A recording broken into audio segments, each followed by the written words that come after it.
And we go live here. When you use the IG, here we go. Okay. Looks like we are live. I think. Are we live?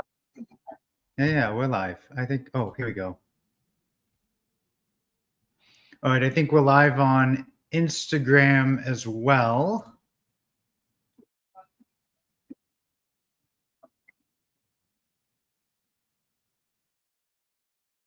Oh, Peter Adler. Hey, buddy. Great to see you. Oh, and we got a whole bunch of different viewers on different platforms. So this is working as intended, which is good. And it's not just you, Peter. And we have Ocean Birth, who is a legend. So anyway, welcome to the third day in a row of live streaming. My first day on Instagram. Looks like we're live on Facebook, on Intact Global's Facebook page, on my LinkedIn, YouTube, X, and my Instagram. So it's pretty significant numbers. That's what we like to see, baby. So in the third day of live, as promised, we're going to do a live every single day until we get to the conference, right? And, we'll field questions about the lawsuit, about how we're going to end the genital cutting of children together, how we're going to harness the power of the internet. That means all of you watching, and the people who will continue watching and showing and sharing this video, sharing the stream, following, and, fundraising, of course, because it's going to take some resources to take down this, ritualized child abuse in a medical setting. And so what we're going to do is we're going to go like that. And we're back. Welcome to my new office. And one of my favorite features, look at this. Isn't that cool? Right? So yeah, definitely hit me up in the comments, but I'll give you guys, since, you 20 or so, probably, because it's a whole bunch of different streams, may not have heard the pitch, but Intact Global, the nonprofit that I founded, we've got a very strong board. We are hosting our first conference in Portland, Oregon on March 29th to 31st, right? And it's going to be at the Sentinel Hotel, which is a beautiful hotel. There's going to be 2 days of presentations from 8 attorneys who are very committed to this cause. Other leaders in the movement, like Tim Hammond, president of GALDEF, who does a lot of great work in networking and supporting litigation efforts, and also Tony Lasquardo, who is the president of Intaction, who does excellent work and has worked to get a very exciting ballot initiative on the New Hampshire legislature, right, for a vote, where essentially the legislature is going to vote to say, hey, should we defund this medically unnecessary surgery that harms children for life, right? Circumcision. So great work, Tony, and he's going to give a talk about that. We're going to have the president of Doctors Opposing Circumcision, or excuse me, the executive director, John Geishiker, and his talk the topic is not public yet, but it's a brilliant tactic that could have incredible effect on the movement. And we're excited for him to reveal that publicly. Everything's going to be professionally filmed, edited, you name it, probably live streamed as well. I'm getting into live streams. I know it's Sunday evening. Owen has a great question. What work is being done in Canada? Well, I am not licensed to practice in Canada. I actually don't know any lawyers, I believe. But Canada largely follows America's lead on cutting children. They're not as high, their rates, which is great. We're going to focus on, the U.S. right now. But if there are attorneys, intactivist attorneys who Owen, maybe you want to become an attorney. That's what I did.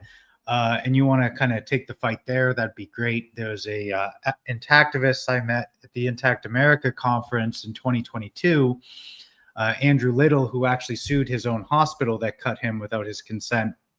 And that's a Canadian lawsuit, and he figured it out on his own, and he wasn't even a lawyer. I think he's going to medical school now. So, it's always good to have doctors as well.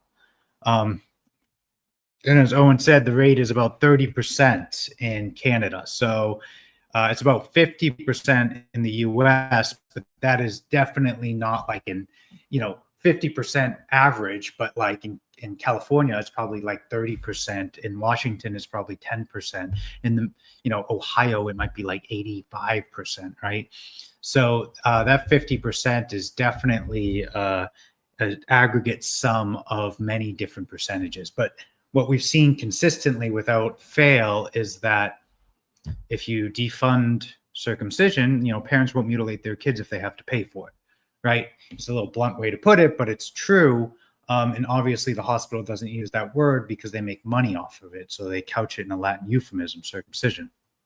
But yeah, but what's most important is if you're really passionate about this cause, and if you're joining this live stream, you either just like me or you're passionate about the cause or both, definitely get tickets.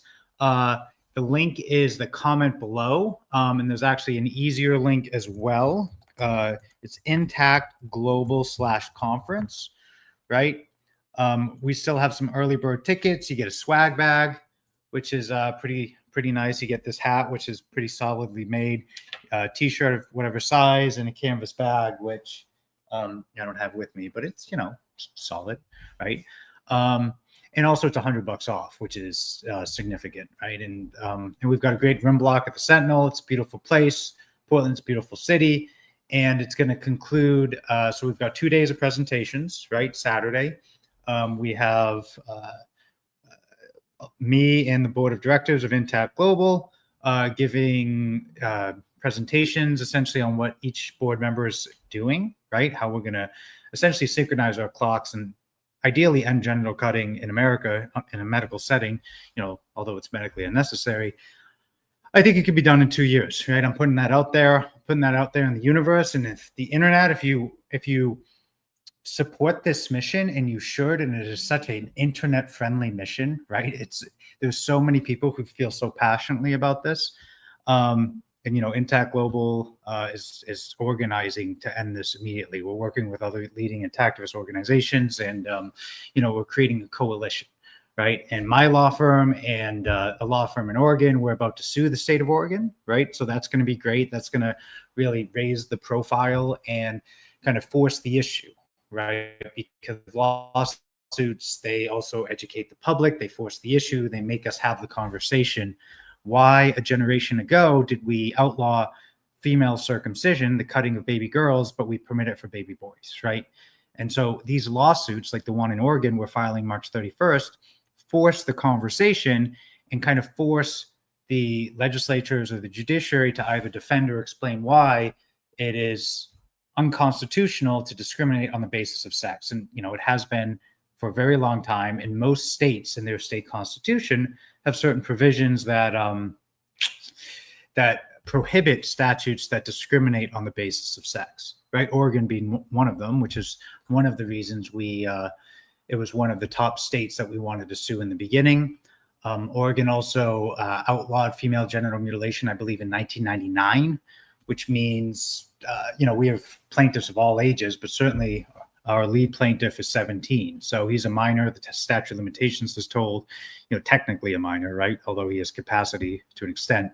Legally, he doesn't, which is kind of just like it's a helpful strategic thing if somebody wanted to kick it on, let's say, technicality grounds. It's like, well, there's no possible way he could lose on the statute of limitations.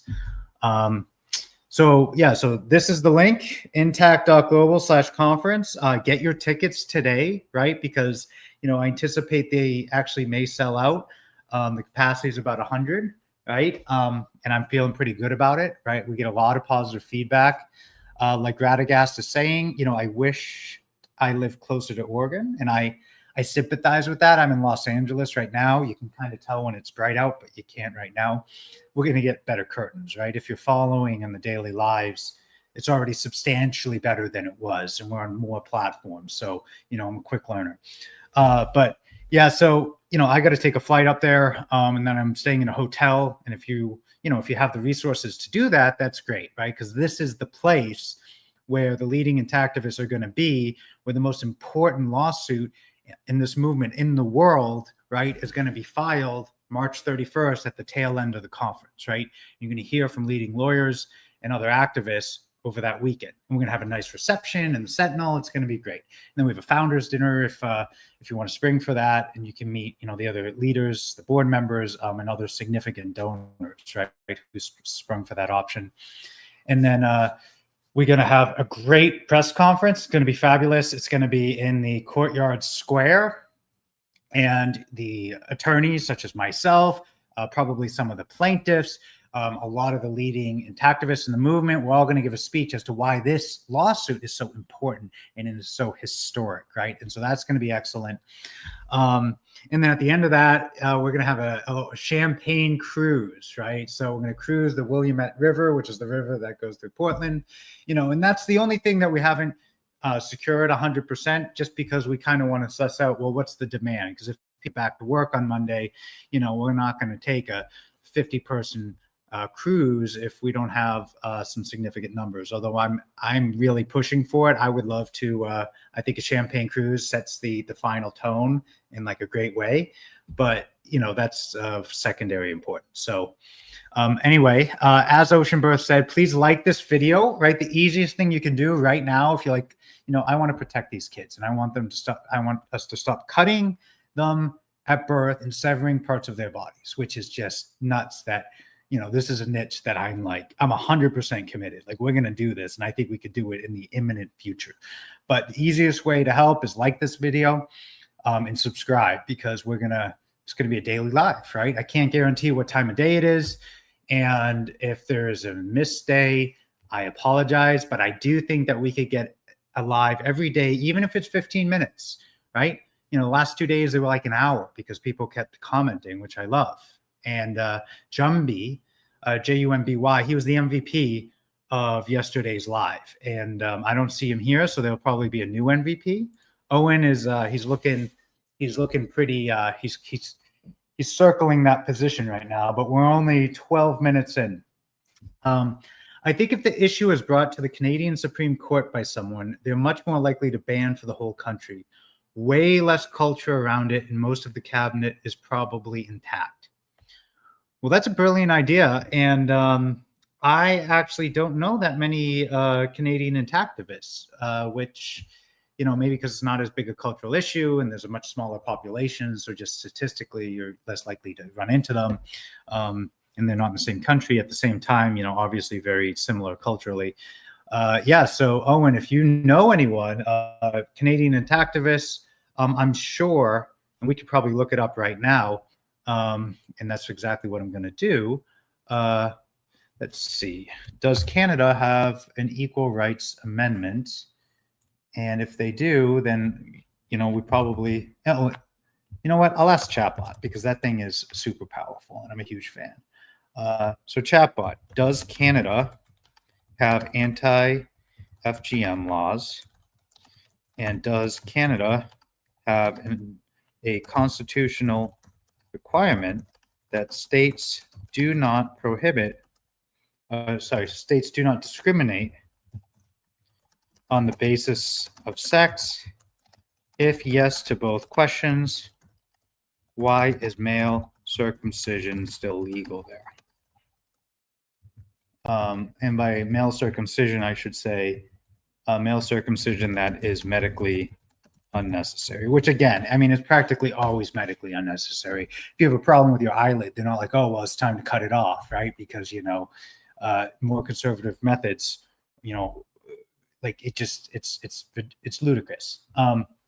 So yes, Canada does have laws against female genital mutilation, and Canada has a constitutional requirement that prohibits sex discrimination. So why is non-therapeutic male circumcision still legal? And so what Chatbot says, and again, take it with a grain of salt, unlike female genital cutting, male circumcision has not been formally challenged in the Supreme Court of Canada, right? So this Chatbot is not listening to our live, I think. So, you're on the right track, Owen. I do think that it is a good strategy if you can get someone to do it. And then all the other stuff like, the cultural norm, religious practice, there's some ambiguity. But yeah, a similar challenge could be brought in Canada, and it's something that I'm definitely open to doing. So anyway, Good question. Let's see.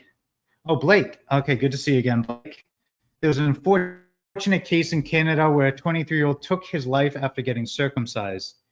In his note, he said it was like getting your eyelid removed. Alex Hardy was his name. So, Alex Hardy's parents were successors in interest, right? His legal interest, which is probably his parents. Probably didn't have a will. He was 23 years old. That would be a case that they could bring against. Well, I'd have to look, where he was born. It's a slight, I'm not licensed to practice there, but I could look at the laws. We could work with a local attorney. It's something that, it's definitely of interest, right? So this is a great idea. And I'm not saying Alex Hardy or his parents, which is a tragic case, needs to be the plaintiff, but literally anyone who is circumcised, is a prospective plaintiff, right? To say, look, why was I not protected? We literally have a constitutional charter that says I am entitled to equal protection as anyone else on the basis of sex. Females are protected. Why are males not protected? And intersex too, right? I mean, some people are born with ambiguous genitalia, and if they're healthy, which they usually are, there's no reason to go cutting off parts of their body. There's a lot of intersex kids who grow up and they never have an orgasm in their life because their erogenous tissue was removed because some doctor was uncomfortable with the ambiguity in the sex of the child. It's nothing to do with the child. It's something to do with some, circumcision is really a psychological problem. Like there's no medical need to do it, but it makes doctors feel better, and they get paid to do it too. And the parents, I want my kid to look like me. Just bizarre. Anyway, Blake, as Oshabirth was saying, that's so sad. I'm sure there are so many more people that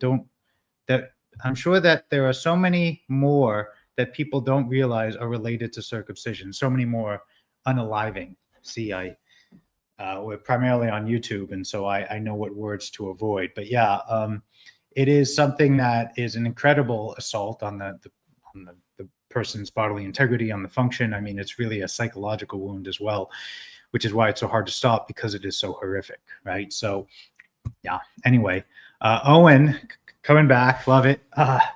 Doing TikTok lives might be good. It pushes it to random people more. We'll see it. So totally down with that, Owen. The issue is we're using StreamYard, which streams to 8 different, or at least right now, 1, 2, 3, 4, 6 different channels, right? So there's a much bigger reach. So whatever your count is, mine is higher.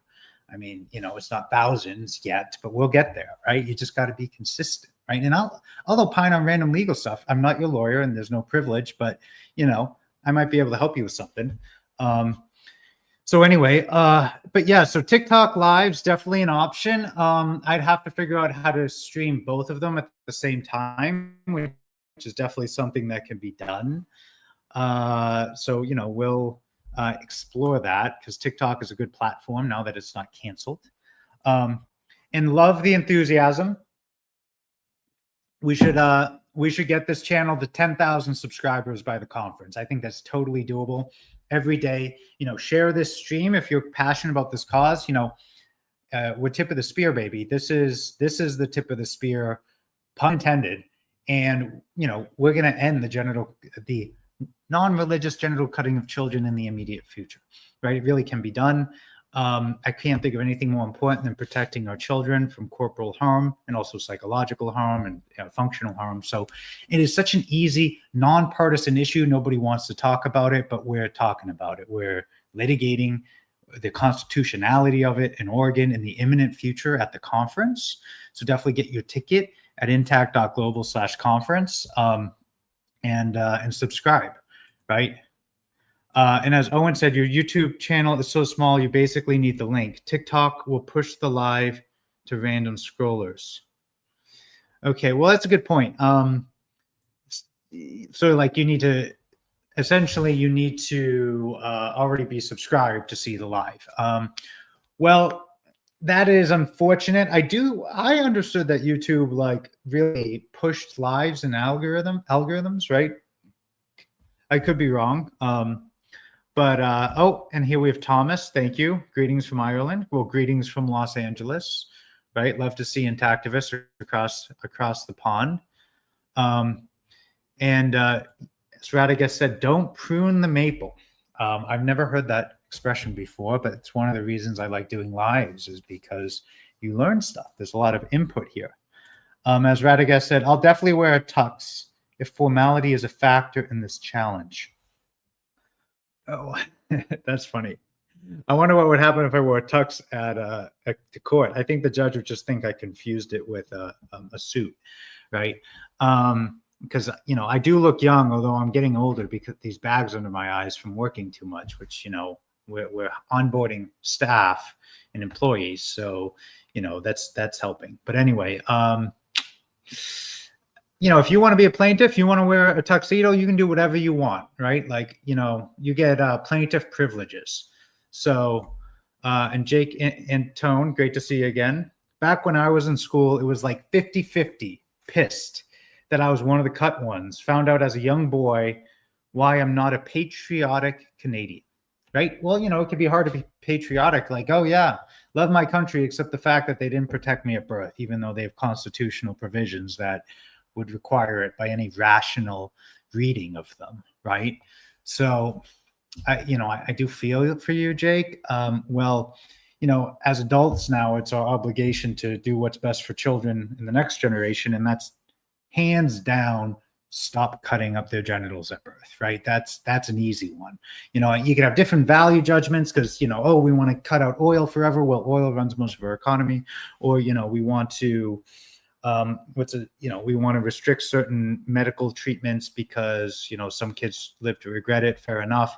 But if you look at countries that don't circumcise, 99+% do not get circumcised as adults because it's like cutting off your eyelids, right? These are important functions. There's really no comparison. It's just such an aberration. It's really hard to believe it even exists. In Portraits in Fitness, great name, at Jake, that's a big improvement over a few decades ago. I was saying 50-50 circumcision, although still not ideal. I'm American, but used to play hockey in Canada, and all the Anglos were cut. So yeah, Canada, the Anglosphere in Canada, so to speak, and America, they have similar cultures, obviously. And America was a big cutting culture, I don't know, 60 years ago, it was probably like 90%. Now it's closer to 50%. So that's a precipitous drop.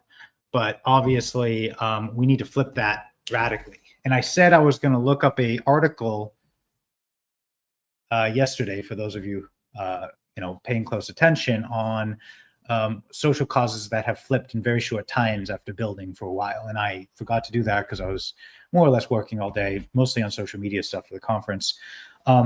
So the reality is, but that has happened with marriage equality, decriminalizing cannabis, is that there was kind of a groundswell for, who knows, 10, 20 years, and then it just switched like in a matter of two to four. And it's definitely something that could happen with this cause. I'm very optimistic. I think once we sue Oregon, if we start suing one or two other states, plaintiffs, materialize, people fund Intact Global, they donate, they show up to the conference, Intact Global /conference. This is something that could be won in the immediate future. Peter Adler just mentioned on Instagram that Canada has an equal protection clause. Yeah, so Canada does have an equal protection clause. They have an anti-FGM statute. We hadn't even considered litigation there, but it's a great place. It's definitely a great place to look into, right? If there are plaintiffs, I can't sue in Canada, but there are definitely lawyers in Canada who are woke. Well, that has negative connotations, who are aware of the harm of circumcision, right? It's pretty obvious harm too. But if we have a lawyer who is sympathetic to the cause, a plaintiff who's willing to stand up and say, look, it may have happened to me, but it shouldn't happen to other people. Something that we're doing in Oregon could happen in Canada with like pretty easily. Now, you need to have standing. Like in Oregon, there's a statute that provides plaintiffs standing to receive declaratory relief if their rights are violated by a certain statute. Declaratory relief that statute violates the Constitution, right? And so, yes, Canada does have an equal rights. I believe it's I would believe ocean birth, Canadian Charter of Rights, Section 15.1. Here we have a reference to my pun earlier, just the tip of the spear, which is what we are and what we're doing and what we're protecting, right? And as Owen said, who's vying for the MVP position today, because this probably be a pretty short stream. It's Sunday night. But I hope Rogan gets wind of this. Would be the biggest thing ever for the cause. So Joe Rogan has gone on rants on how circumcision is dick mutilation, right? Just he despises it. And of course, because he's aware of the damage that it does, it's totally unnecessary. It's a scam. Doctors do it because they get paid to do it, even though it harms the child. And the child would never do it if his bodily autonomy was respected, right? Because you're not supposed to make surgical decisions for a child, elective cosmetic surgery. That's insane. And if it was any other body part, if doctor cut off a child's finger, he'd go to prison. But he cuts off 50% of the skin on his penis and he gets $500. Maybe he sells the foreskin for another $500, right? I mean, we're talking a multi-billion-dollar industry a year. And they don't like what we're doing, but that's too bad, because if you're profiting off of literally the blood of infants, it's not a good look. It's actually not okay. And I'm very passionate about stopping it. And I'm sure many of you are as well. And if you are passionate, I'm going to do the little pitch again, but you should go to Intact Global/conference and meet me and the other change makers who are going to be, I should say, taking a stand, not just suing Oregon, but we're going to be giving presentations from 8 leading lawyers and other leaders in the intactivist movement to explain, okay, we all agree circumcision is bad, it's horrific, and it harms children, but how do we stop it, right? That's the purpose of this conference. We're not there to convince you that circumcision is wrong or abhorrent or evil or whatever. We're there to say, okay, we know the facts. What do we do? How do we organize? How do we challenge this effectively on a nationwide level? Because we're already effectively challenging it on a statewide level, right, in Oregon. And at the end of the conference, and this is where you get tickets, we're going to be suing the state of Oregon on constitutional grounds. It's going to be a big deal. It's a historic lawsuit. And the idea is that we're going to sue a lot more other states. And, not my law firm, Intact Global is not a law firm, but, maybe a Canadian attorney will sue Canada too. And that's definitely something we'll at least share on social media. We'd love to be in touch with him or her. But yeah, so going back to some of the comments I missed, make sure to turn your notifications to all. I'm not sure exactly what you mean, Radagast. Whenever you mention cutting off eyelids, my mind immediately goes to Hellraiser. Don't know the reference, but I'm happy to look into it, especially if I use that phrase a lot, but it is true. I'm glad I made the stream. But hell yeah, Paul, you were cut at 9, which is super unfortunate. I have friends who were cut around that age, and they resent it, and they remember. I have friends who were cut younger too, at 6, and they remember, like, hey, I enjoyed what I had, and then they removed it for no reason, which is horrible. So I appreciate having you, Paul. Also, prohibition, that might be a bad example of that. I don't see how this could turn into that, though. Prohibition is a bad example of, I'm not sure. Sorry for the off-topic question. How accurate is the lawyer show Suits?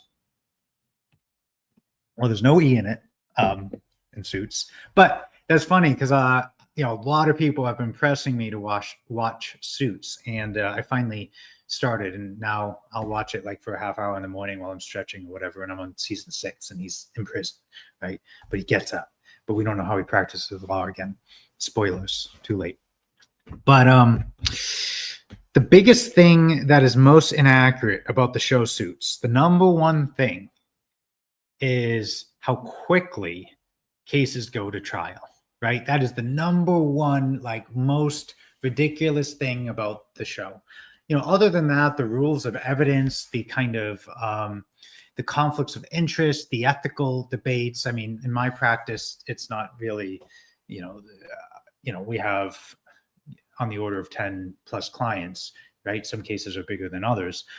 So it's not like you have dozens and dozens of clients and they have competing interests like you do on Suits. So that is something that happens as your law firm gets bigger, as you might have to, balance the interests of various clients. And if you betray a client, you probably lose your license, which happens on suits. So that's inaccurate as well.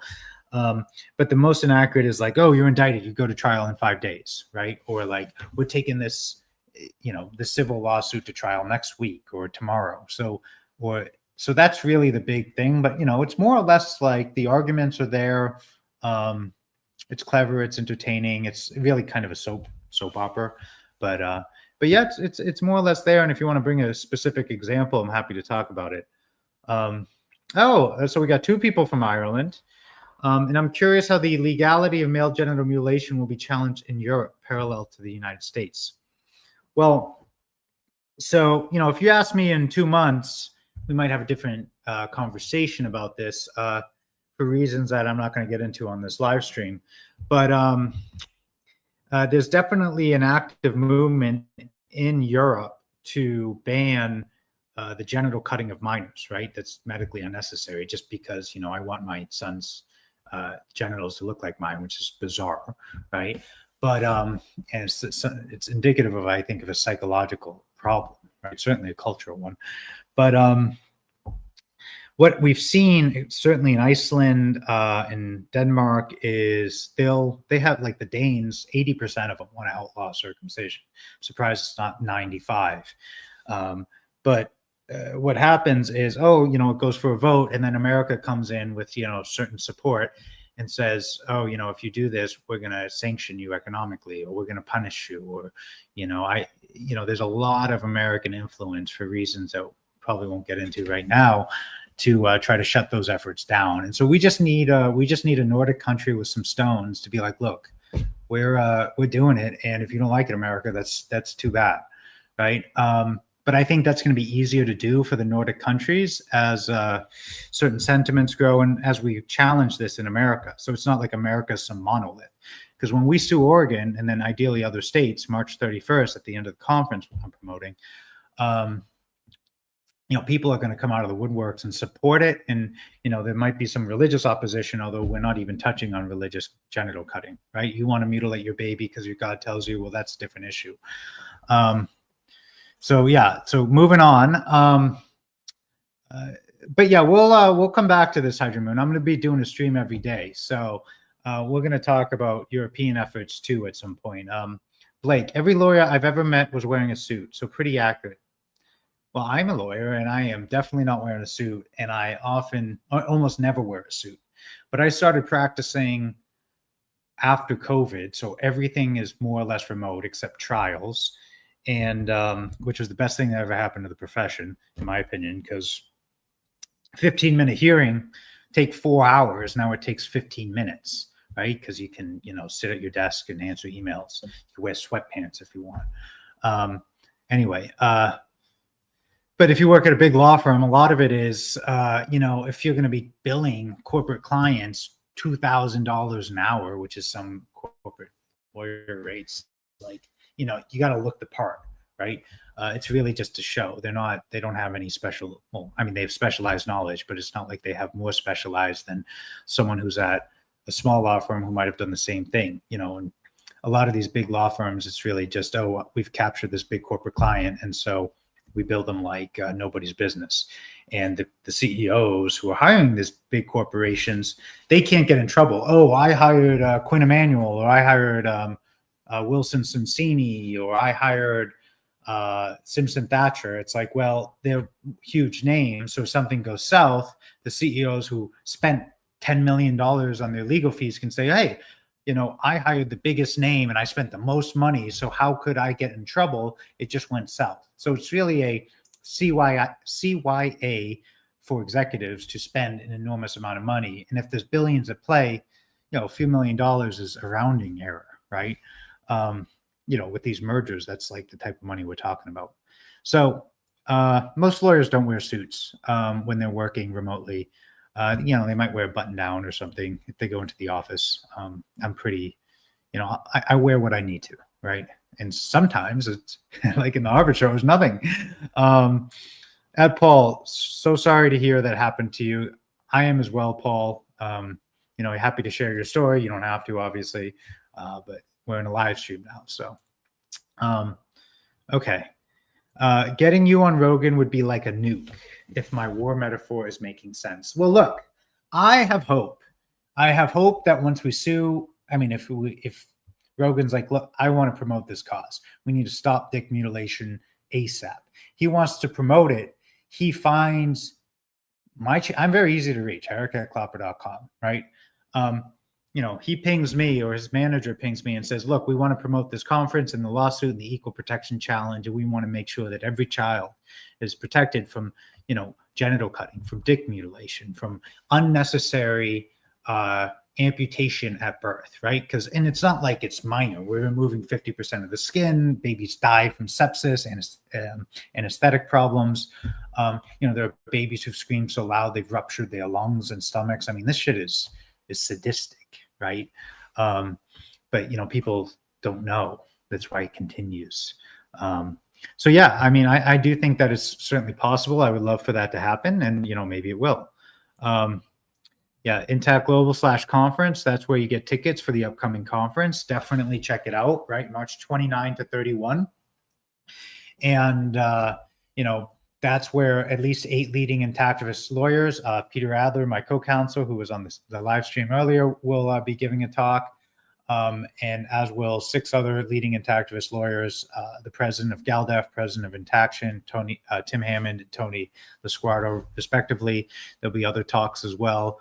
Nice reception, beautiful, founders dinner, and then it's going to end with a press conference where we go to the Courtyard Square and give speeches. Me, the other lawyers, some of the plaintiffs, and some of the leaders in the movement. Right. And so you should be there because it's going to be a historic movement. It's the beginning of the end game for this movement. But also, if you want to help push this along, this is the place to be. Right. Because we're going to map out, OK, this is the next state.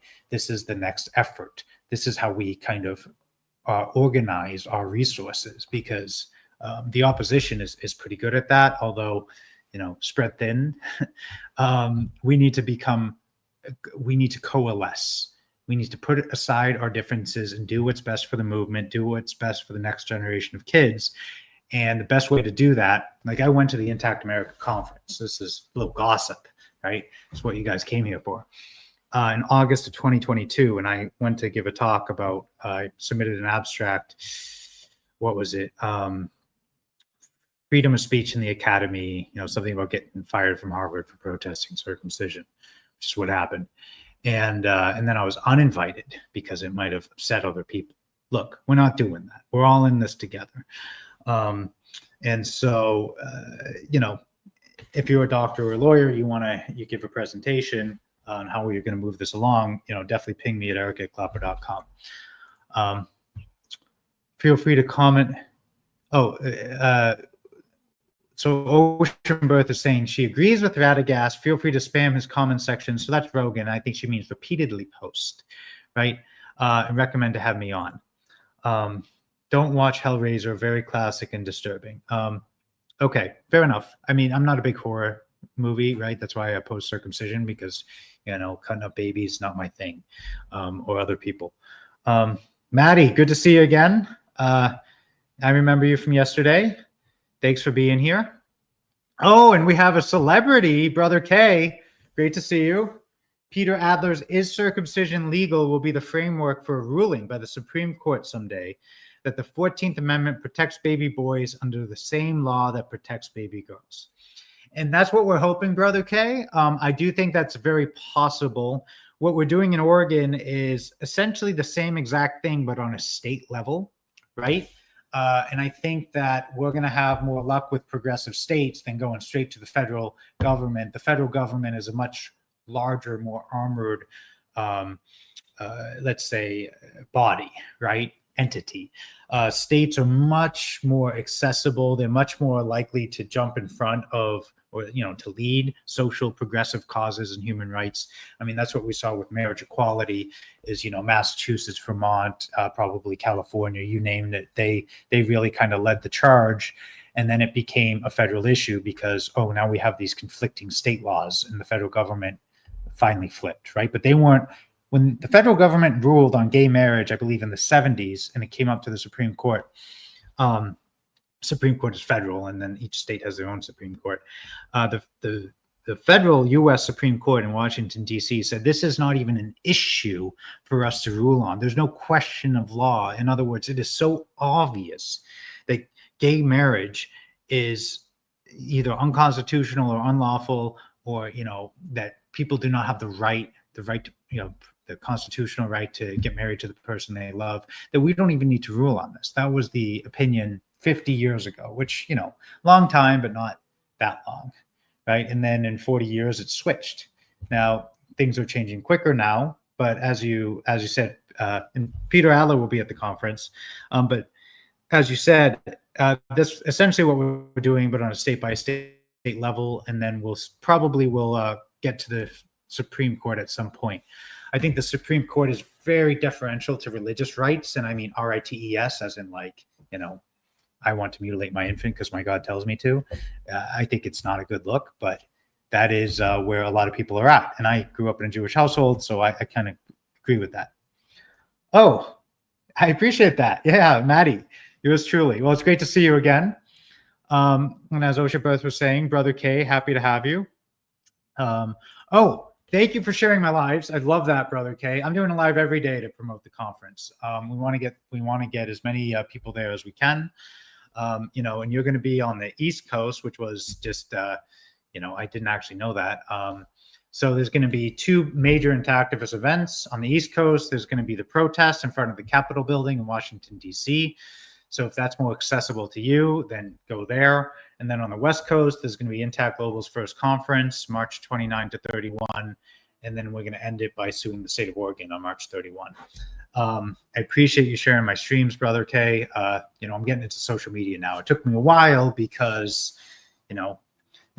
it took me a long time to get my law firm up and running and to have the actual resources and the time to be able to do this and to be able to lean in.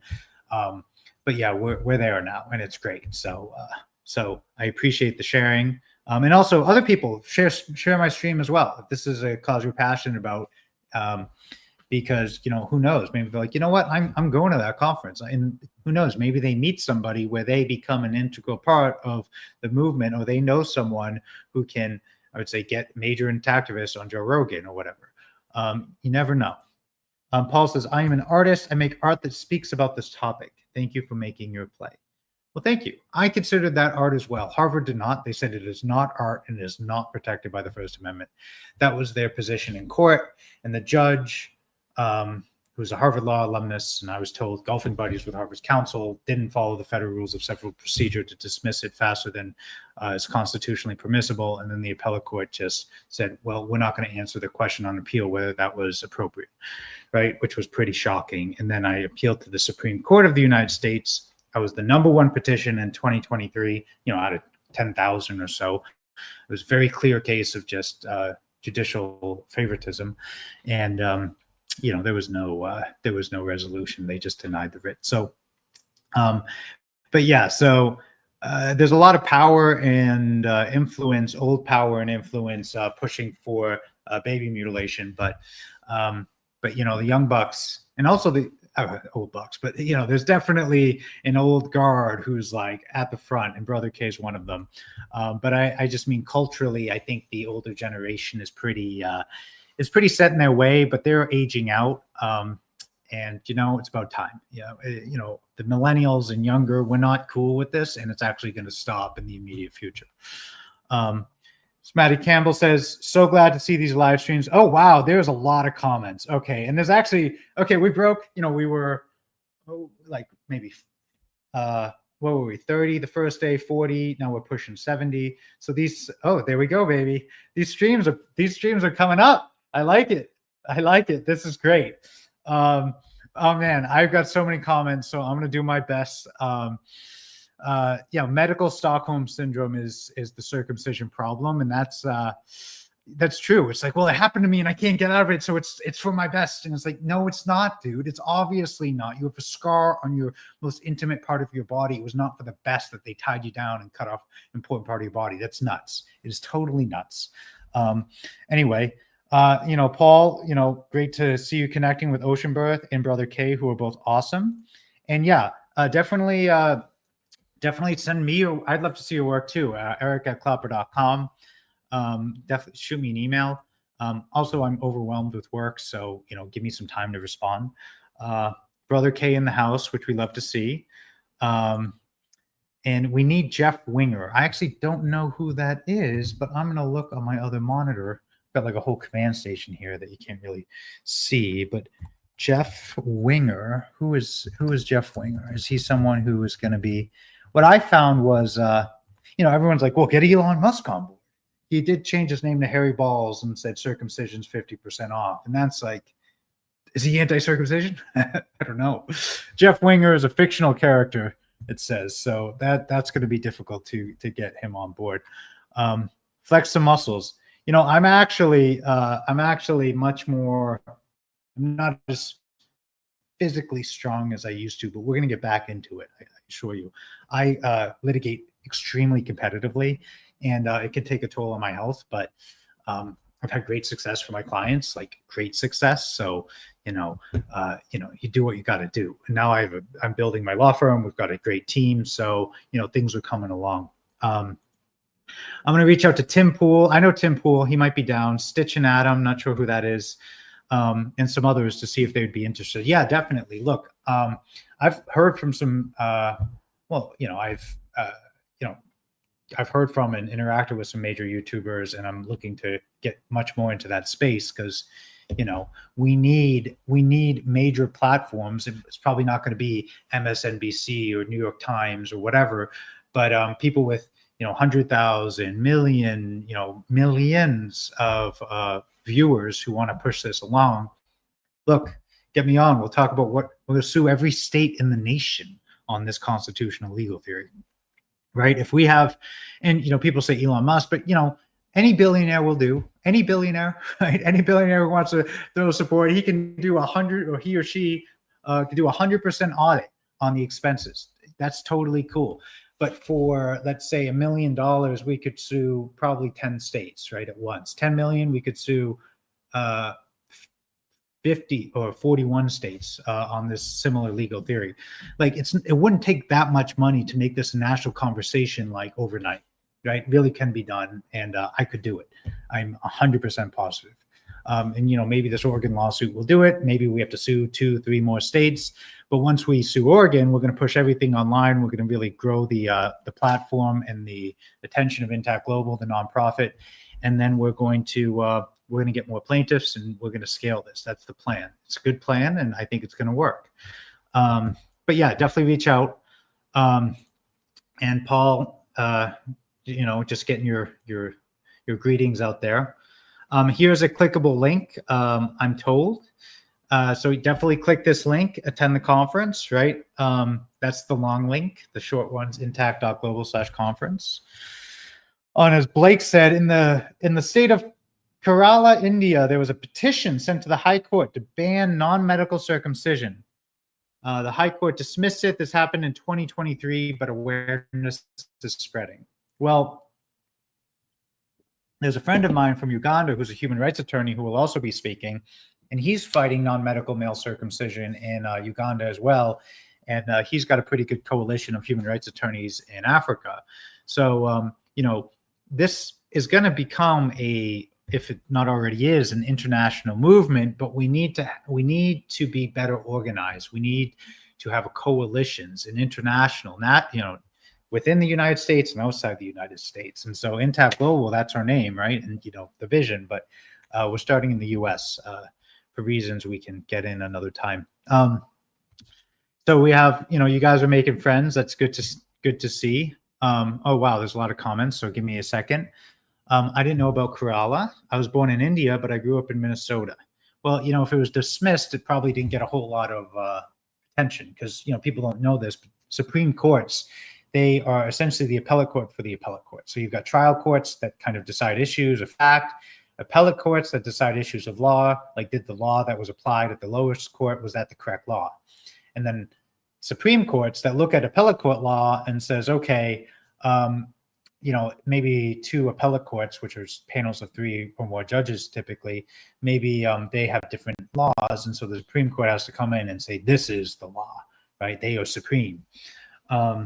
So, but the Supreme Court, they have what's called discretional review. Essentially, they don't have to take any case. So they can, like my case against Harvard, they said, look, we're not gonna overturn the First Circuit Court of Appeal, even though their opinion was incoherent and avoided the issues of the question on appeal, right? And there's really nothing I can do, which is, you know, it is what it is. I learned how to do federal litigation, so overall, huge positive, and appellate litigation. Interesting. So Blake knows about the Indian petition to stop circumcision. Oh, hell, we got 80 people, baby. We doubled, more than doubled since beginning. This is great. Love it. But Paul, yeah, it happened in Kerala. And what's interesting is a Muslim was one of the people who filed the petition, right? And, you know, there's definitely maybe a movement to stop religious circumcision. I wouldn't know anything about that. But, you know, that's definitely an issue that would, you know, religious circumcision would fall under different constitutional provisions than the challenges that my law firm and an Oregonian law firm are filing, which is just equal protection under the law on the basis of sex. Because if you already make it illegal, you know, medically unnecessary genital cutting illegal for baby girls, then that constitutional provision of equal protection means it must be illegal for baby boys as well, medically unnecessary genital cutting. Now, if you say, my God requires me to mutilate my infant, well, then what you're doing is you're invoking the free exercise clause of the Constitution, which is the First Amendment for the federal Constitution, and most state constitutions have something similar. And so if the jurisprudence, as in the body of law in that state, says, oh, you can mutilate your infant because your God tells you to, well, then that would be quote unquote protected conduct from that constitutional provision of free exercise of religion, right? But we're not talking about that. Religious child mutilation is outside the scope of this litigation and our litigation efforts altogether. So yeah, anyway, chicken farm, will there ever be reparations or retribution for men that were cut as infants or a small child? You know, that's like asking what stocks should I buy? I have no idea, right? You know, do I think that would be fair? Probably, but we're talking about over 100 million men in America alone, right? What are you going to give them all? Like, you know, $1,000? That would be 1,000 times 100 million, billion, 100 billion, right? I mean, in $1,000, what are you going to do with $1,000, right? Oh, you know, they cut off a good part of your penis, and that's $100 billion. So, you know, it wouldn't be monetary. What is it going to be, right? I think what's most important is we stop the bleeding for children, literally. I mean, that's a figure of speech, but it's also a literal stop bleeding children. It's such an easy cause. It's such an easy cause, and we can win it immediately. The total unwillingness of the courts to even engage is not good. Well, so here's the thing, Greg, and it's great to see you, Gregory Maltruck, is not all judges are, I'd say, created equal. We're all equal, but they're all, you know, not all of them are as educated or intelligent on the issue, right? Some are like hardcore. We want to, you know, protect children from genital cutting. Like I know of at least one judge who, a friend of mine was terminated because he gave his boss a video on circumcision saying, oh, you should check this out, right? And she terminated him. And then when the judge heard the story, he goes, this man should get a medal, right? My buddy who was terminated for speaking, just sharing information with his pregnant coworker. And then there were other judges, like the one that I encountered with my Harvard lawsuit, who were like incredibly hostile to the topic, you know, even the suggestion of it. So, but there's both state and federal judiciaries, and we're going to be challenging in state, which is more progressive. They're less inside the system, and there's a lot more mavericks and people who I think will, you know, rule in their conscience and also in the facts and reason. I mean, you read this Oregon complaint; it's overwhelming, both the coherence with past Oregon precedent, and you know, both in constitutional equal protection precedent, but also actually circumcision, because there was a case that came to the Oregon Supreme Court on circumcision, and the court explained how it's an invasive procedure that permanently alters the child. And eventually, in the ruling, they ultimately protected the child from circumcision. I got remanded, and the lawyer who protected the child from circumcision is my co-counsel at Bradley Leckman Sue, right? So, you know, it's there's some coherence there in the lawsuit. There's some continuity, right? He's protected children before from this, and we're just going to keep going. And it's not like this is the only state, but it's the first state. And if this is important to you, you should definitely try and get some tickets to this event. And there were so many comments, but Intact Global /conference, right? Go there and get your ticket to the March 29 to 31 Intact Global Conference, because it's going to end with, we're going to sue the state of Oregon. It's going to be a big press conference in the Courtyard Square. It's going to be great. There's also going to be 2 days of presentations. It's going to be a great reception. Everything's going to be professionally filmed. If you want to get interviewed, you can. And then there's going to be a great founders dinner and maybe a champagne cruise at the end, right? Which is going to be fun. So anyway, a little pitch for the conference. I'm going back up because I missed some comments, but it is strange, as Gregory Malchuk says, it is strange to live in a world where the United States president got on national television bad-mouthing circumcision. He was bad-mouthing Mozambique circumcision, but still. And it's true, and he was. I mean, times are changing. A major presidential candidate, obviously he didn't win, but a major presidential candidate came out against circumcision, Andrew Yang. And it's because someone on Twitter, now X, tweeted, and his name was like Jellyfish Anon or something. Are you opposed to circumcision? And he said yes, or something along those lines, and it became a big issue. But now President Trump is saying, you know what? Like, why are we funding these circumcisions in Mozambique? Which is a great point, and I'm glad we defunded it. But why are we funding circumcisions in the United States? Right? I mean, talk about an easy place to cut. I guess pun intended or unintended, but we're performing medically unnecessary surgeries on children that harms them for life. Like, let's stop wasting taxpayer dollars on that. Right? It is an affirmative negative that we are spending money on. So yeah, we're making progress, Gregory. I really think that we can prevail on this. So unfortunately, Bill Gates has funded circumcision and he's very rich. That's true. We just need our own billionaire. So, if you're watching, if you're one of the near 100 people on this stream, you never know who's watching the stream, baby. We don't even need a billionaire. We just need someone who's worth 100 million who could throw 7 figures at it, and we're in business. Someone buy this Eric a better camera. Now, it could be the internet connection. I have this new office because I won my case last year and things are good, but it's a tethered network in my house, so it might be the internet connection. I have a 4K, right? It's a DSLR. It's pretty good. So maybe it'll upload better, but we could troubleshoot that later. Paul Kapow, I just want him to be healthy. I think you're talking about me, which I appreciate. I've definitely been healthier in my life. I do work too much, and so if I didn't respond to your email, I apologize in advance, but I have a lot of professional emails I need to respond to, and I am on top of them, but it's like running up a hill. So, you have to forgive me. Gregory Malchuk, the tentacles of male genital mutilation is far reaching, and it seems the U.S. wants to take it everywhere. Is it the United States or is it someone else? Well, anyway, the reality is, yeah, but it's stopping. We are literally defunding circumcision in other states, immediately.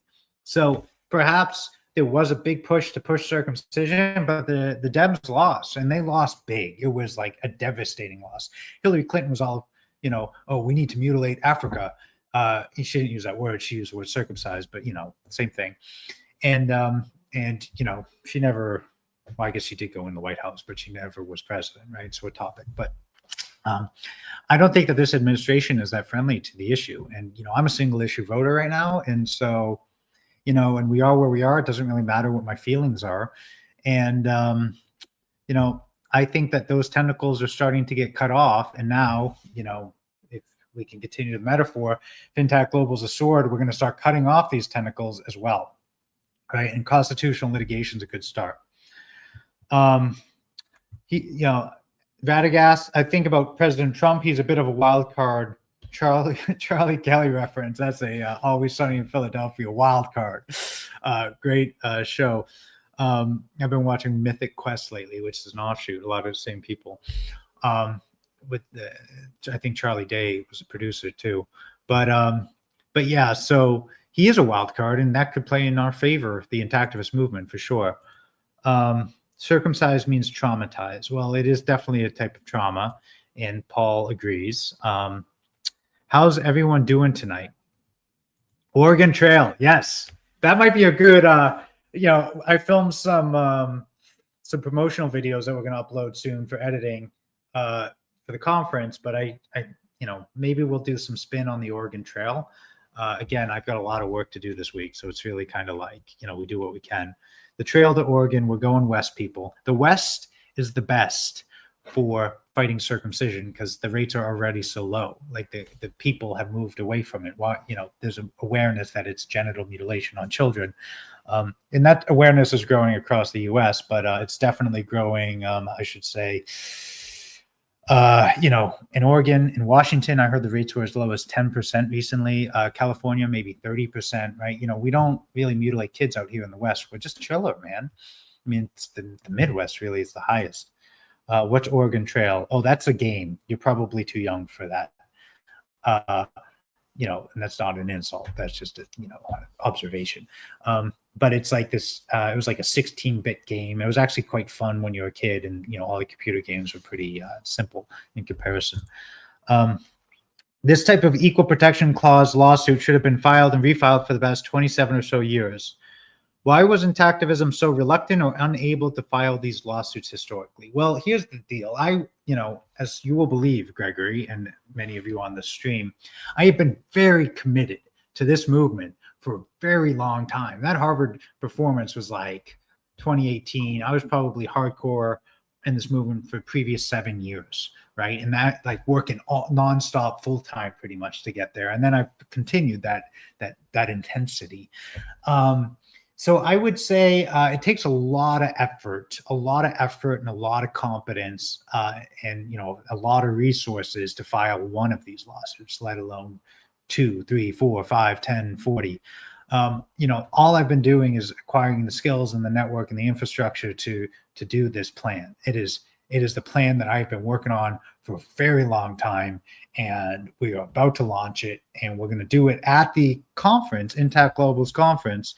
And so if this is a cause you're really passionate about, definitely get tickets. Definitely get tickets and here's the link, intact.global/conference.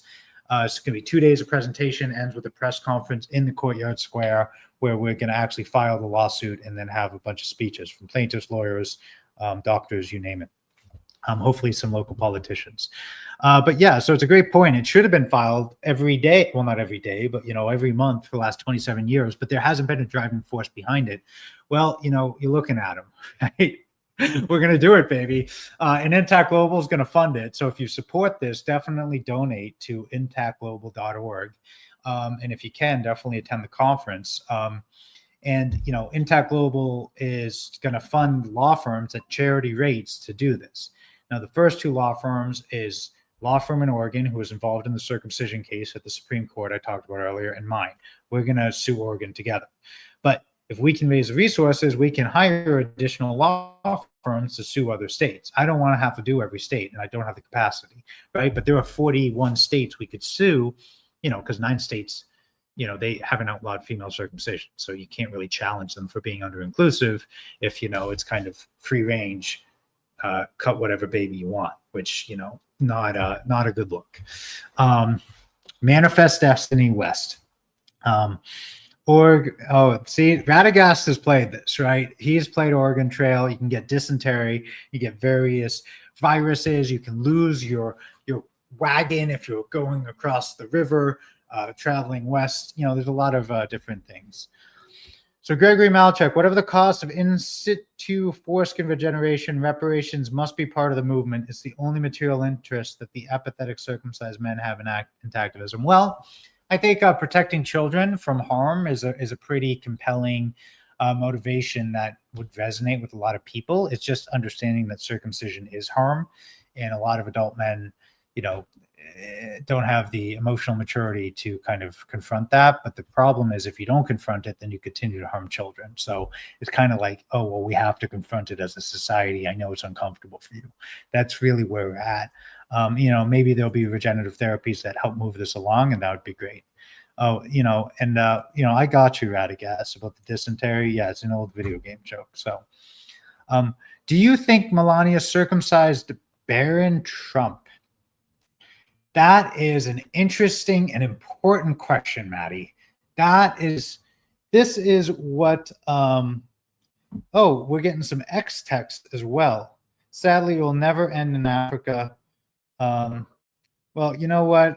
We're focusing on, how should I say, America right now. And if America starts abhorring male genital mutilation, then we're going to push that onto Africa.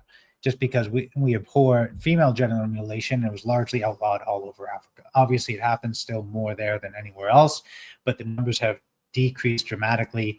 And so if America flips, we're going to start, virtue signaling elsewhere, right? It's really hard to virtue signal on the female genital mutilation topic, though, when you're mutilating baby boys. It's like, well, who are you to stand on and say you're so great?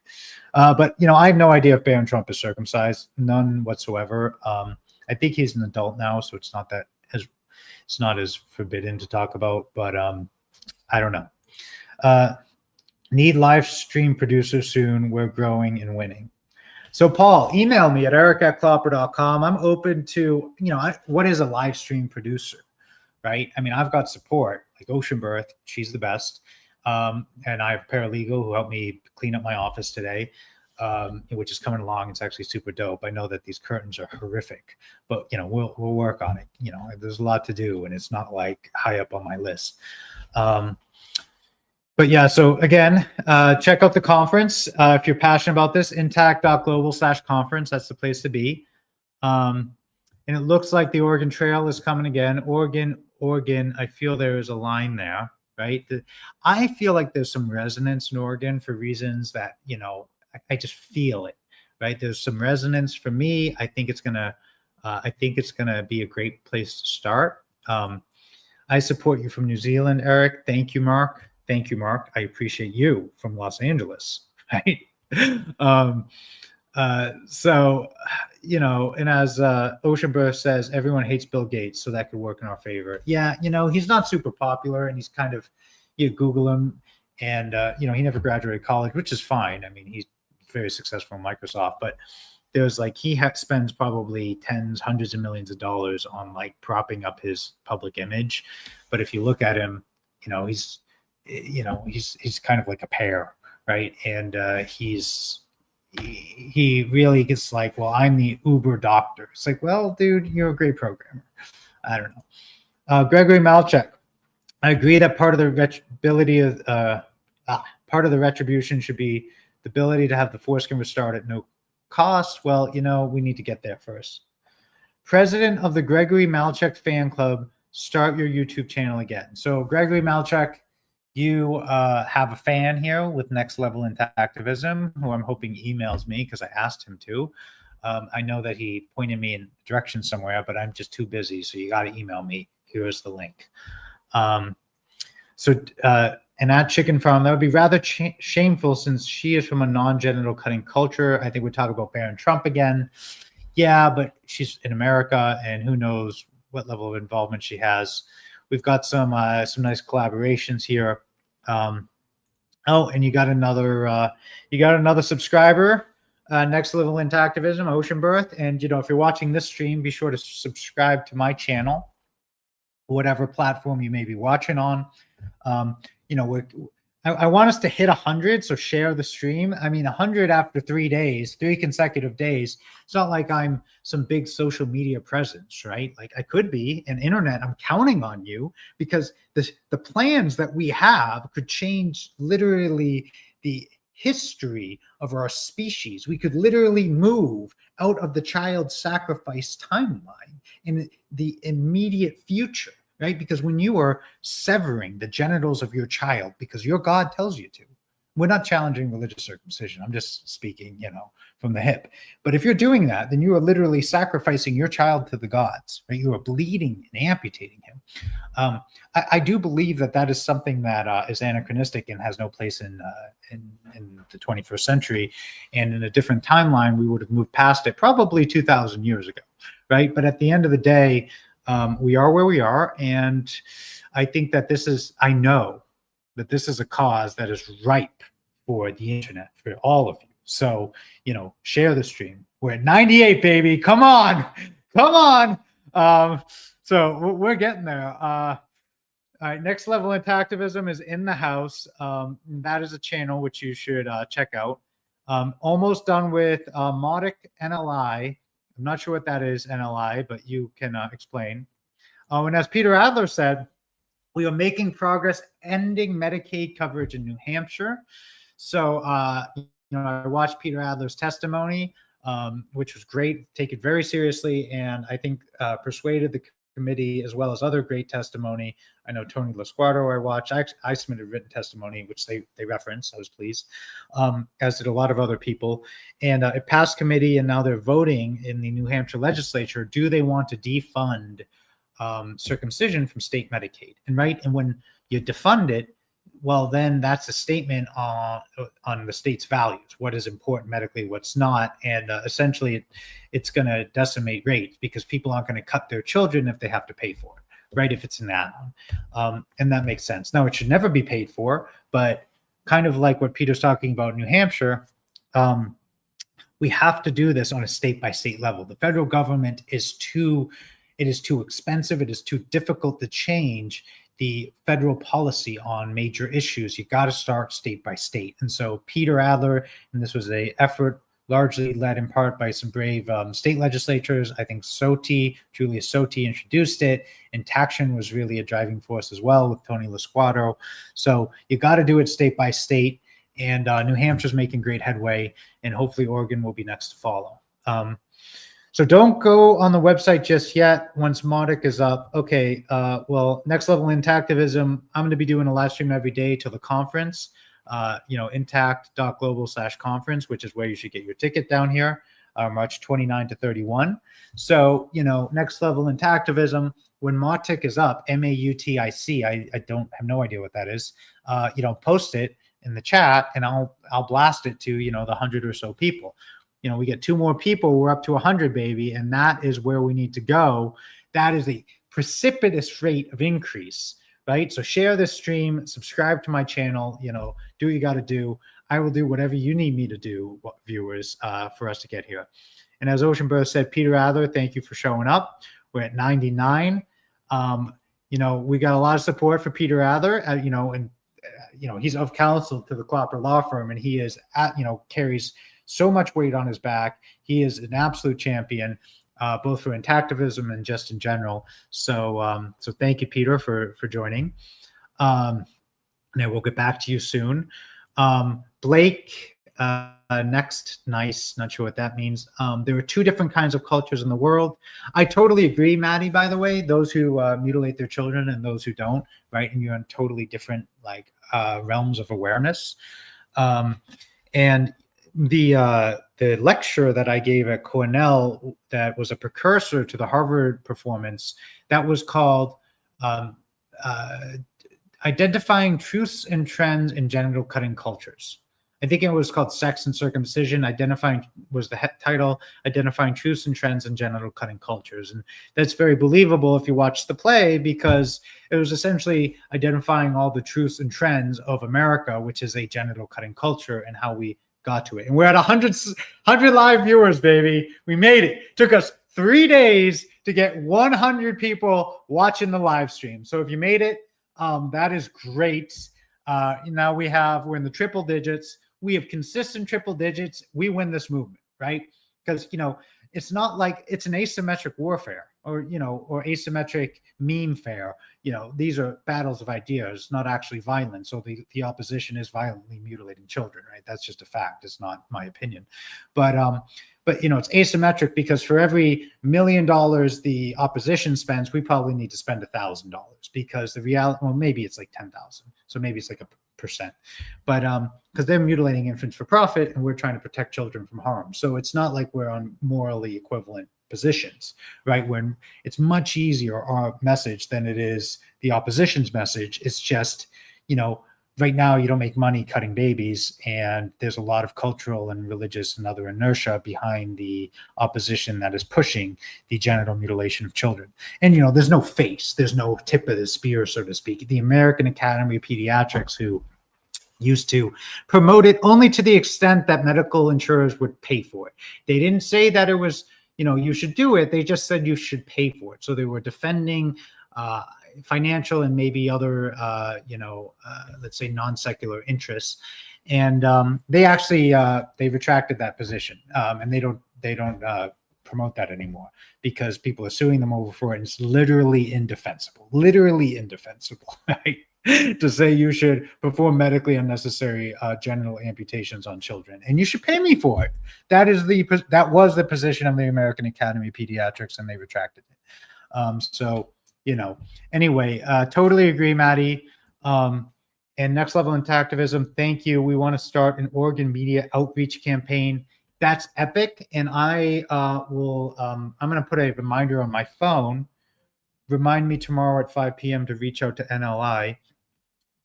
And what that's going to do is we're going to talk about that because we want as much support as we can at Oregon. I just have a boatload of work to do for an upcoming trial tomorrow. And, I do what I can. Reminds me of that song from the Village People, Go West. I should learn how to play some music in this channel, and maybe I'll get some intros and outros videos. I love doing these. I wasn't planning on going live for an hour, but we're north of 100 live viewers. So I'm like, let's go, baby. Like, we're making great progress. West is the best.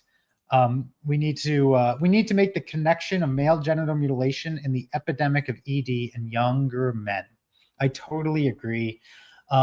There was kind of an unspoken prohibition on circumcision research in higher academia. I think that's lifting to a certain extent. My law clerk, who's at University of Virginia Law School, he's actually doing a paper on politics and genital cutting, right? And that's like one of the best law schools in the world, in the country and the world. And Peter Adler went there as well, actually, which, is not surprising. And so anyway, we are going to open up the Oregon media database for all of you to use. Well, yeah, I put it in my phone to connect with you tomorrow, probably in the evening. And as Brother Kay said, the living legend, the circumcision rate has collapsed so much in the last 15 years that the CDC will not release any current statistics. That's really interesting. That is very interesting. And, it's something like with the upcoming conference and trial, I don't have the cycles to really kind of look into it too deeply, but maybe a freedom of information request. And they might say, look, if I'm on the other side, I don't have the data, so I can't release it to you. Maybe they don't want to. Maybe there's someone who's looking into it who wants to promote circumcision and the data is not favorable. It shows how falling out of favor it is. And so they're just either deleted it or they don't have it. They don't have it, right? So that's actually really fascinating, and it's very promising. And like I said, I think that this movement can be won in the immediate future. I think it can flip like quickly. I'm very optimistic for that. I never hear anybody say anything about ED and loss of foreskin. Well, if you remove 50% of the skin on the penis, most of the sensory tissue, all the mechanical, mobility, the sensitivity of the head of the penis, it damages the penis. That was why it was done for 99%. That was the express purpose of circumcision, which is unfortunate, but that's where we're at. So a few more comments. Well, there's a lot of comments actually. And, it's been about 80 minutes and we're well north of 100 now, which is great. I mean, come on, baby. I love this. This is great. Come on, internet, share the stream, subscribe to my channel. Definitely attend the conference. And here's the link.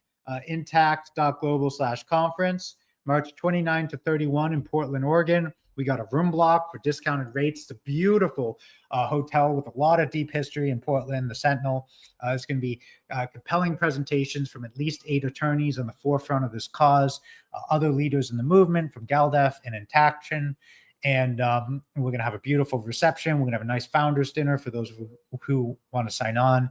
And then we're going to have at the end, we're going to announce the first lawsuit challenging male genital cutting on equal protection constitutional grounds. We're going to sue the state of Oregon for only protecting one class of children, females and not protecting all children equally from genital cutting as Oregon's constitution requires, right? So it's going to be great. So definitely get your tickets here. Going back to your comment, Joe, from Facebook, if DOJ is cutting tax dollars from U.S. aid because it's a quote unquote waste of taxpayer dollars, surely, maybe, perhaps we can coax him to cut Medicaid dollars for circumcisions in the states, because it is elective, non-medical surgery with risks that include loss of the penis and death. Well, Joe Cortez, I 100% agree with you. It is a no-brainer. If you're trying to save money, well, don't perform medically unnecessary cosmetic surgeries on children that can kill them, right? Or cut off not just 50% of the penis or the skin on the penis if it's successful, but literally cut off the glands. There's a lot of complications. The penis is small, it's bilayer tissue, and then there's the head, and you're performing surgery on this infant that is extremely vulnerable and very attuned to pain, oftentimes with no anesthesia because the baby doesn't file a formal complaint. I mean, it is beyond sadistic, and it needs to go. And so if I'm looking at places to cut government funding, well, the government just cut circumcision in Mozambique, just cut it in America, right? It's easy enough. Just stop doing it. If parents want to if parents want to cut their kids, have them pay for it. But it should not come from taxpayer dollars. I pay all my taxes, but it makes me, it saddens me that some of that is going to cutting children. And, if the zeitgeist is to cut wasteful government spending, which makes sense, then this is like the easiest place to start. Next level interactivism, meaning you can make phone calls, send emails, fill out online contact cards. I've almost memorized your Harvard performance. Well, Maddie, that is epic, because it's 2 hours and 15 minutes. Took me a while to memorize. So, it's, there's a lot of factual and emotional content in there, and it really threatened, the status quo and the powers that be, right? And, Harvard had to try to cancel me. They failed, but they tried. And, there was, not everyone survived that episode. Like my Harvard boss, he stood squarely in front of me and Harvard in termination because he supported both my right to free expression and the mission and the message to protect children from genital mutilation. And Harvard leaned on my boss, Tom Hammond, and said, "Look, you fire Klopper, or we fire you." And he said, "I will literally go to my grave before I fire Eric Klopper." And so Harvard said, "Okay." And so right before they fired Tom Hammond, he, I should say, unalived himself, right? I found him, the bag over his head, and I took the bag off, performed CPR on his corpse. It was like pretty traumatic, actually. We were very close friends. So, so not everyone survived that episode, but I did. And, we're in a much stronger position now, and we're going to end the genital cutting of children. That's what we're going to do. Anyway, moving on to more comments. What about First Amendment lawsuits? Whenever bloodstained men get told to leave town by police, I get extremely concerned. In-person protests are one of the uncensored venues to force the issue. Well, that's something that definitely open to.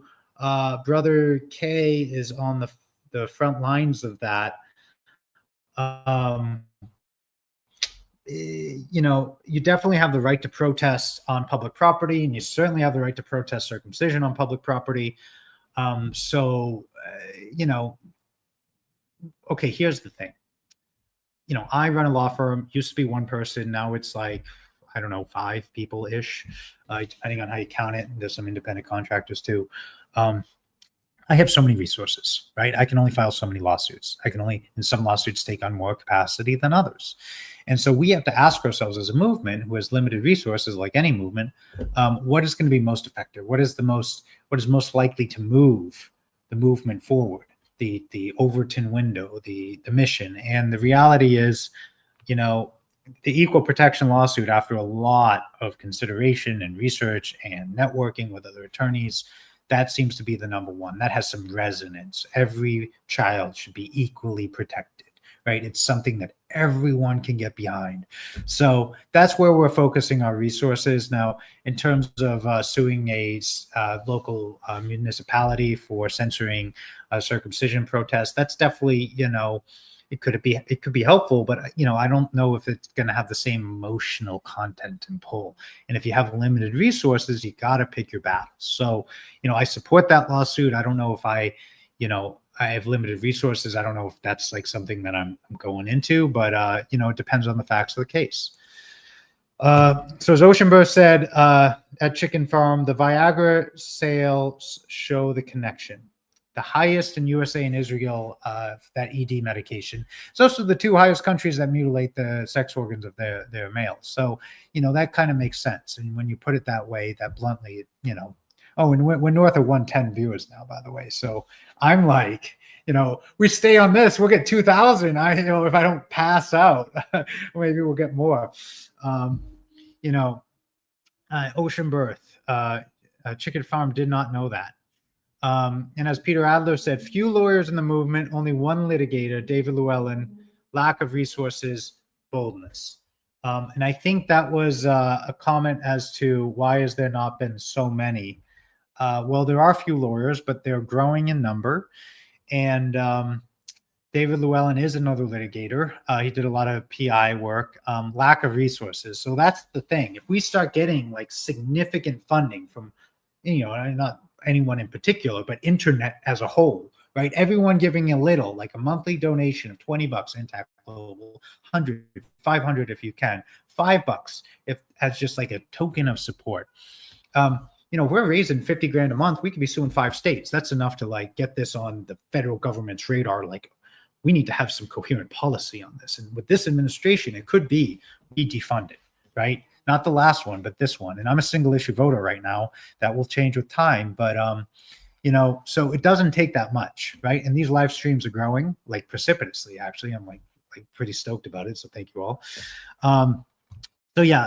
With the resources though, Intact Global, we can actually hire different law firms in different states. And because it's one thing to do a lawsuit for free. It's very expensive and time consuming. But if you're getting a charity rate and you're getting your costs covered and like you can keep the lights on, and although it's not like, oh, I'm doing this because I make money from it, but I'm doing it because I believe in it, and it's not like all falling on the weight of the lawyers and the law firms, then this is going to proliferate, right? And that's why donations to Intact Global are so important.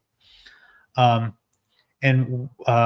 in terms of what they have done is intentional. I think they're talking about higher rates of circumcision because then, Viagra and Pfizer, they could sell more pills, which is just horrific. We've got some people excited that Peter Adler's here, which makes sense. I'm excited that he's here. And then in terms of a comment back on the First Amendment thing, the First Amendment issue is one of my biggest concerns for intactivism. I personally think we are very early in ending circ, and public protest is more relevant in damaging the social standing of circumcision. Reasonable minds can differ, right? Because, if the circumcision rate really is at 10% in Washington, that's pretty close to ending circumcision. It depends how big, a lens you're looking at, right? Like my family doesn't circumcise. We got a 100% non-circumcision rate now, right? I mean, if it was always that way, probably wouldn't be so passionate about the cause. So, that's great. In other states, it's like minute numbers, right? If you talk about all of the United States, well, there are some definite diehard states and cultures and subcultures who are down. But I think that we could decimate the rates in the immediate future, and we'll see what happens. Stop reading every comment. Tell us about the conference. Okay. Well, the purpose for these streams is we have a conference coming up. I love it, Paul. We have a conference coming up March 29 to 31, which is the end of March. It's in Portland, Oregon. It's going to be held at the Sentinel, which is a very classy, nice hotel, deep roots in Portland, right?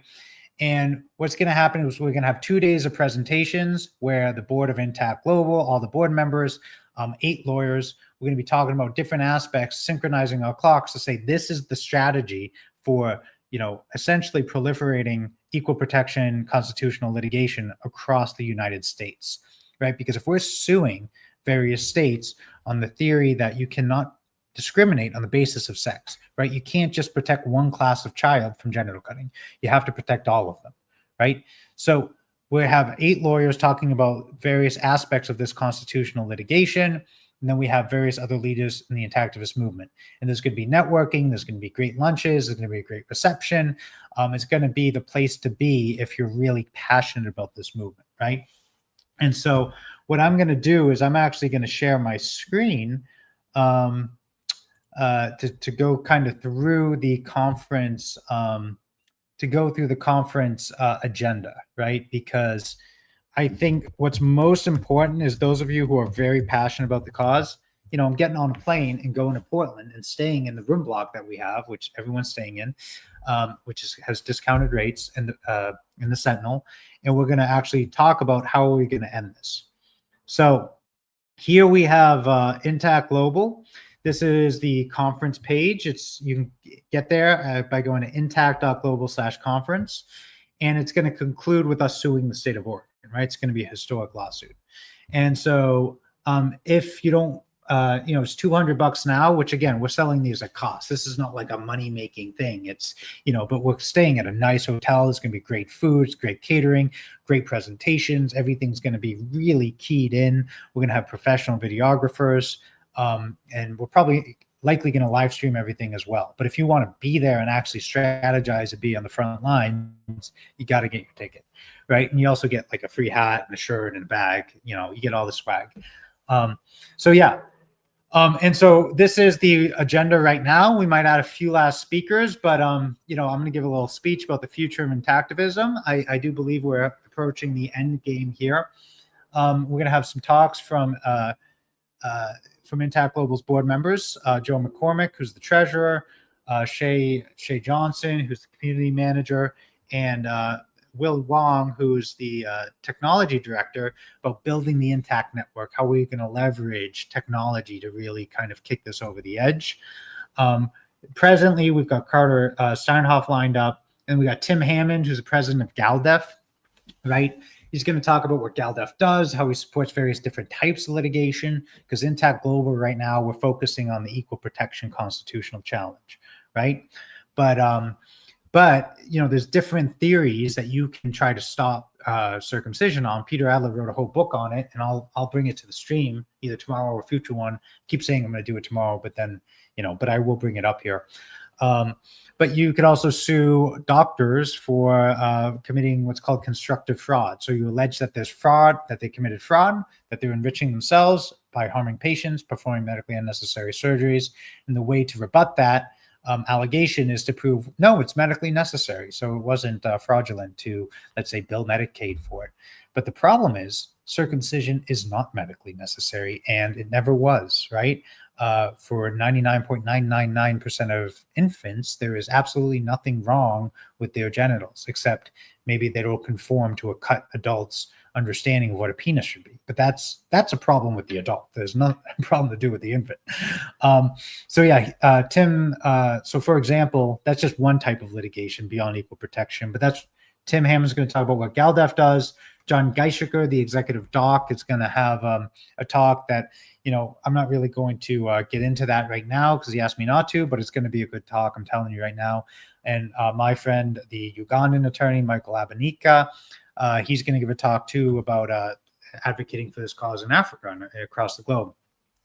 And then the next day is mostly Intact litigators, right? So these are all lawyers who will be speaking.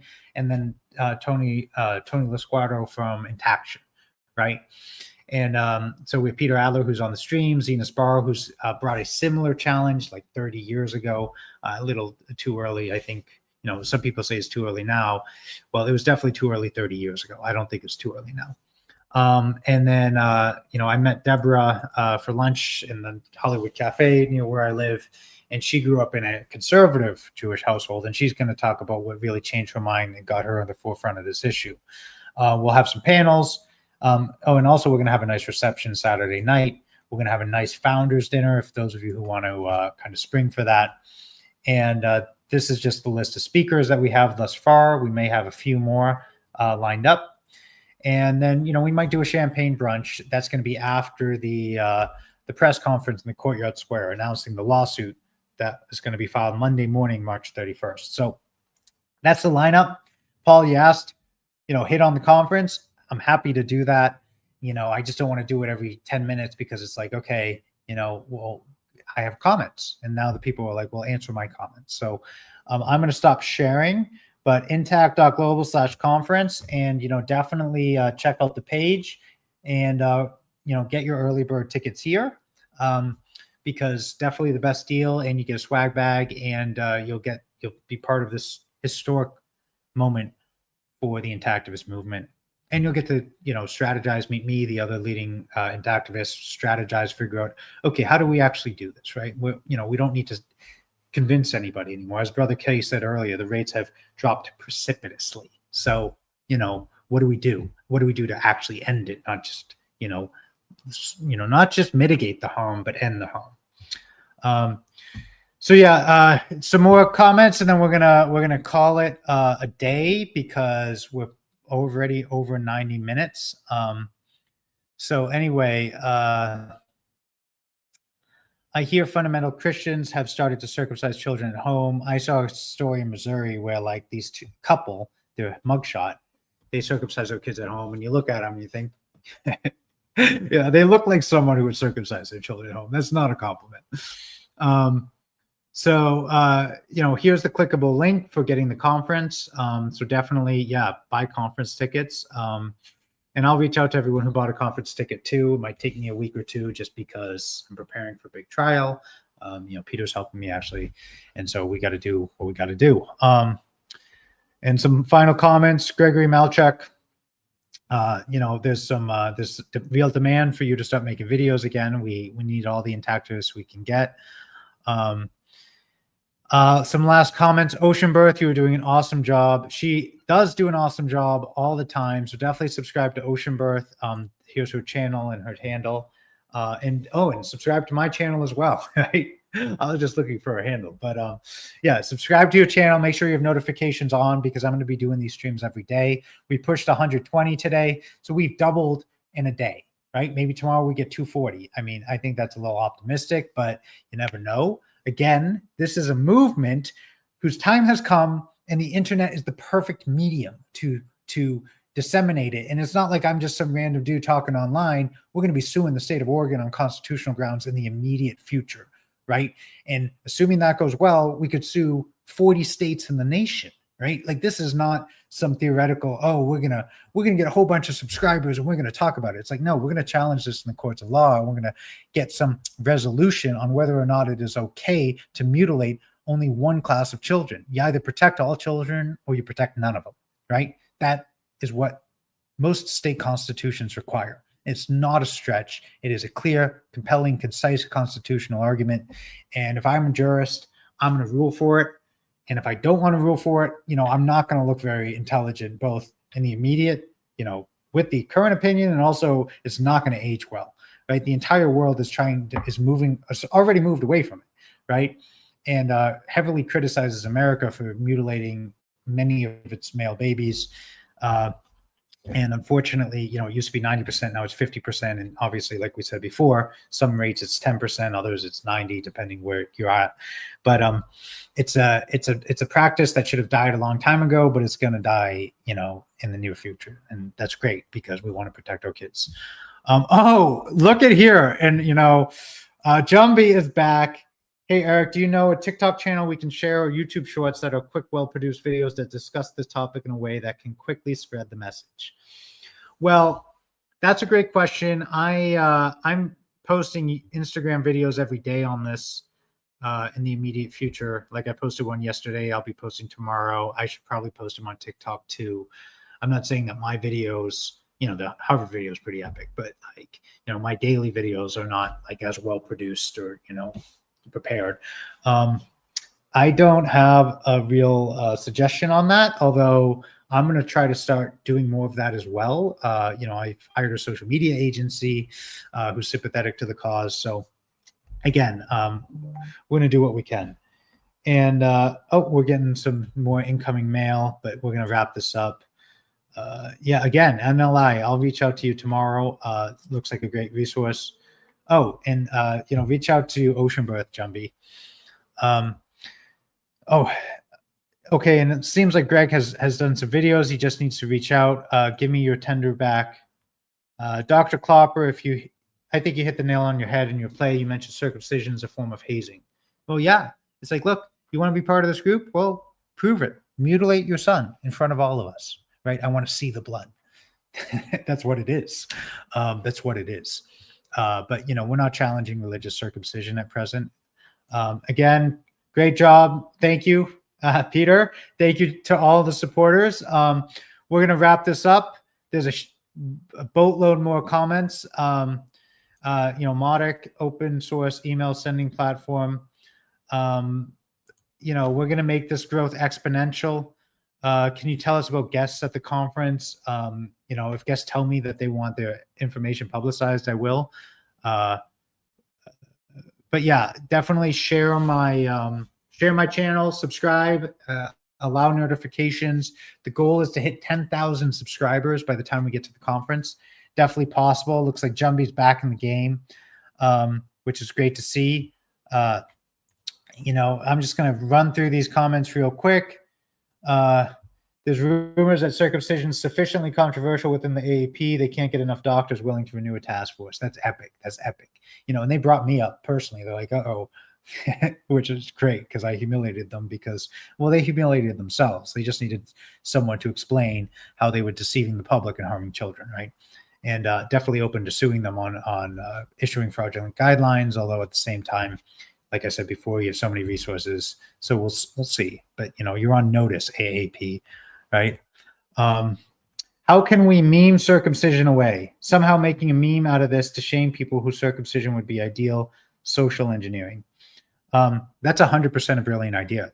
Jumby nailing it again. But I actually had a meme party once when I was visiting some activist friends in Nevada, and there were great memes. I'm not sure where they went, but we need to be blasting on the internet memes. Some last comments. Again, these are kind of overwhelming. We're at 120, which is great. Your energy, enthusiasm are inspiring. I love it. And so, again, there's no way I'm going to get to all these comments. Yes, we're going to talk. I'll talk about, ask me again tomorrow, Paul, and I'll go through all the speakers. I mean, a lot of their talks are under development. I know the general gist of what their topic is.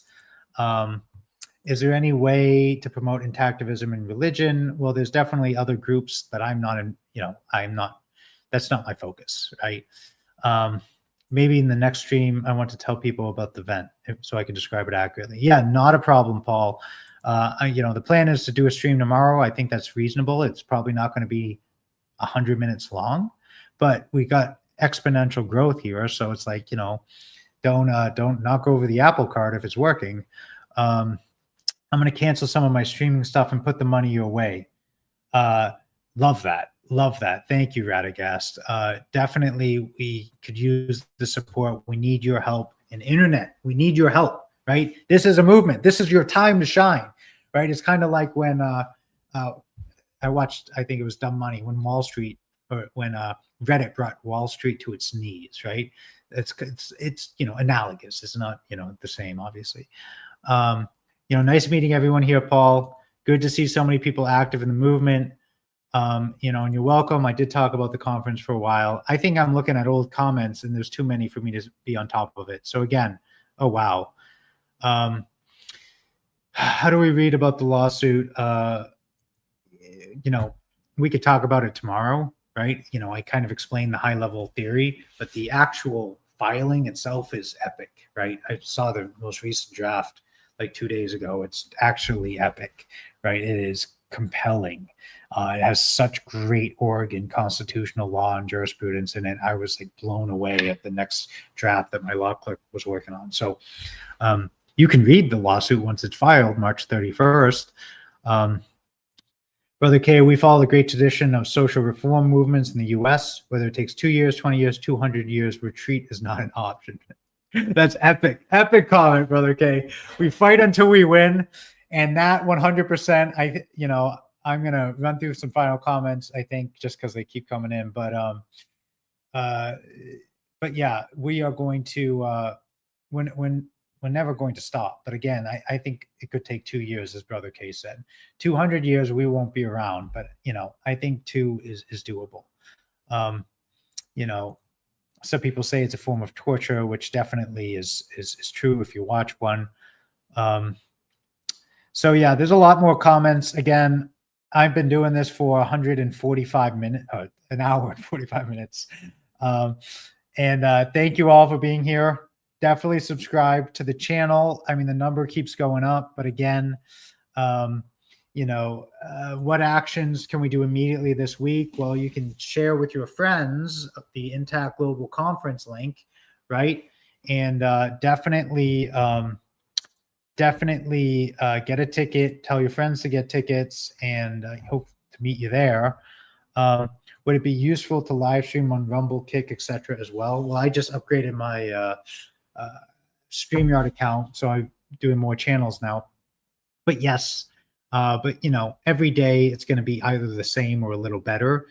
And we more than doubled our numbers today, right? So it was a good stream. It was very successful. I appreciate all of you. So definitely click the like button. Make sure you have notifications on. And yeah, I appreciate all of you for being here, for being supportive. And I believe this is the time for this movement to prevail, right? And the internet is the perfect medium. And if you want to be on the front lines, then go to intact.global/conference, get your ticket today. And I look forward to meeting you there as we synchronize our clocks and prepare and execute a plan for a definite victory against the genital cutting of children. And it's going to end with suing the state of Oregon, which is a historic lawsuit that is going to be the beginning of the end for this horrific practice that maims children, right? So, so you're welcome for doing the stream. Good night, everybody. Good night. And as Brother K says, we have truth and parental love on our side. It's a great comment to end it on. So, Brother K, great to see you. Peter Adler, great to see you. Greg Malchek, Owen Jumby was back. Vask, Chicken Farm, you name it. Love you guys. Blake, we shall prevail. Hell yeah. Good night, everybody. Love you too, Corey. Good night. Have a good, and I'll see you tomorrow, right? But I can't guarantee an hour and 46 minutes every day. Bye, guys.